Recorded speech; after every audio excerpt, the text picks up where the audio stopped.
Horlama bazen kabusumuz olabilir. Özellikle genç yaşlarda aynı odada uyumak zorunda olan kişilerde ne yazık ki yanımızdaki partnerimiz uyku esnasında bizim horlamamızdan, nefes alamadığımızdan, hatta nefesimizin durma noktasına varana kadar hayatımızı tehlikeye sokabileceğinden endişe ettiklerini duyabilmekteyiz. Biz hekimler olarak hastalarımız horlama şikayetiyle geldiğinde mutlaka burun, boğaz muayenelerini ayrıntılı bir şekilde yapıyoruz.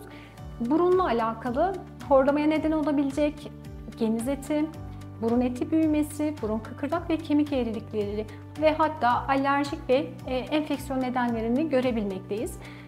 Bunların sebeplerine göre tedavi şekilleri de tabii ki farklılık arz etmektedir.